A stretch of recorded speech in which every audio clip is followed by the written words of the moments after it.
Hi, my name is Esteban, and today I will be walking you through mine and Ben's project on predicting power consumption in Tehran City using machine learning models.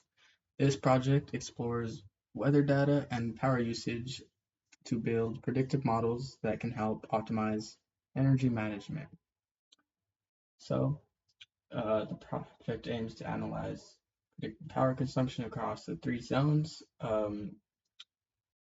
based on weather conditions, including temperature, humidity, and wind speed. And our objectives are right here, and our deliverables are right here. So let's start by importing the necessary libraries. First, we load the dataset, which contains the temperature, humidity, and wind speed, and power consumption for all three zones. We also display the first few rows of the data and make sure it's all loaded correctly. And next, we check for missing values in key columns: temperature, humidity, and wind speed. Missing values can affect our model performance, so we handle them appropriately. The output confirms that there are no missing values in the weather columns, and then we also have to clean the data, so we remove duplicate rows. This ensures the data set is consistent and reliable, and after the data is cleaned, it is now ready for analysis. So we start out with our pair plots. So this cell right here creates pair plots to visualize relationships between variables. These plots help us identify trends, like how temperature correlates with power consumption.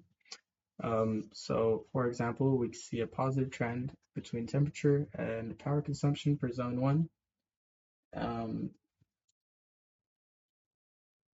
and then keep going down here, we have our correlation heat map. So the heat map quantifies correlations between variables. Strong correlations are shown by values that are closer to 1 or -1. So temperature has a moderate positive correlation with power consumption, while wind speed shows weaker correlations.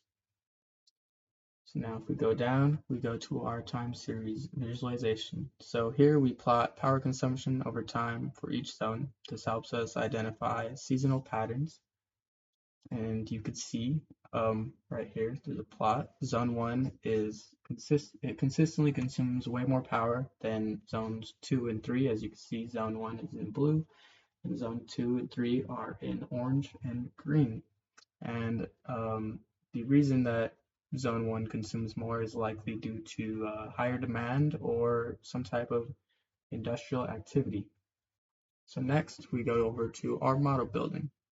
So we're going to start out with our linear regression. So this cell fits a linear regression model that predicts power consumption based on temperature, humidity, and wind speed. Again, linear regression assumes a straight line relationship between inputs and outputs. So the coefficient indicates how much power consumption changes with each unit, increase in temperature, humidity, or wind. And you can see this for zones 1 right here.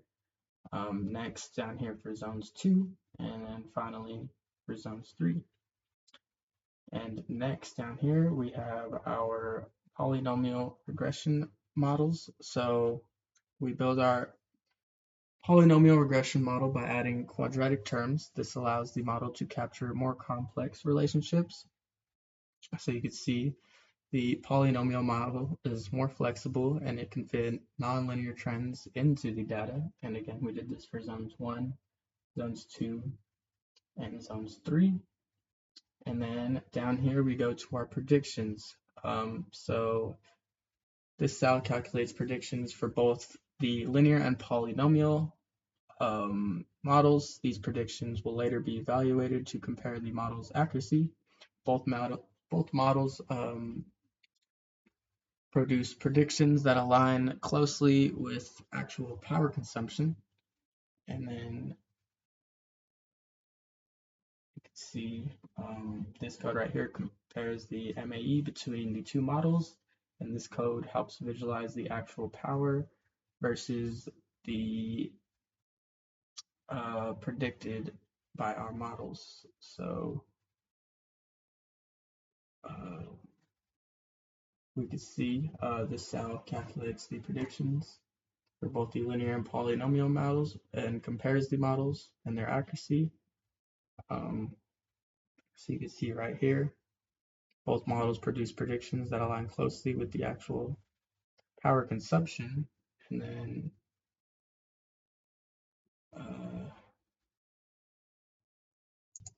so all of this right here is going to be predictions.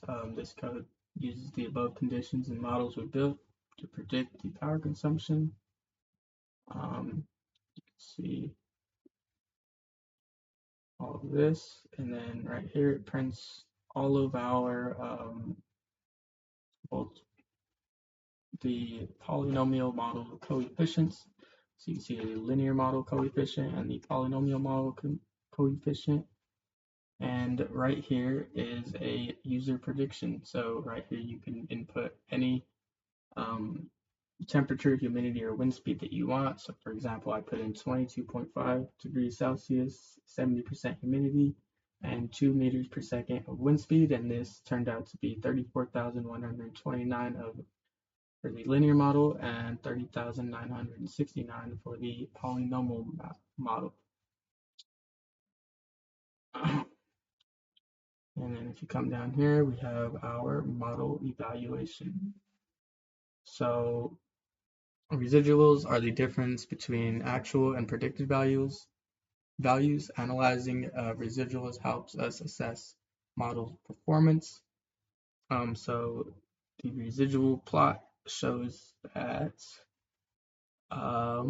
linear models has a more evenly distributed residuals, while the polynomial models may overfill slightly. So we calculate the MAE to evaluate the accuracy of each model. A lower MAE indicates better performance. So the linear model has a slightly lower MAE, making it more accurate for the data set.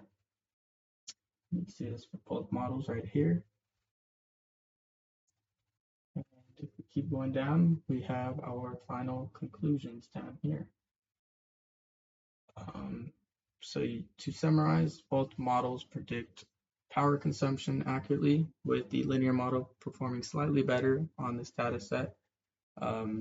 This product demonstrates how machine learning can help optimize energy planning by forecasting power needs based on weather conditions.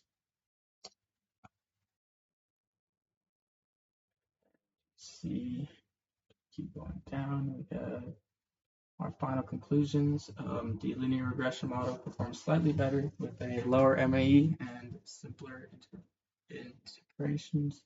Polynomial regression model captured nonlinear relationships but showed signs of overfitting.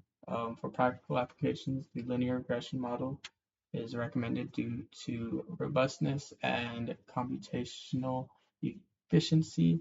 Future improvements could include testing additional features or using regularization techniques to improve polynomial model performance. And that's that.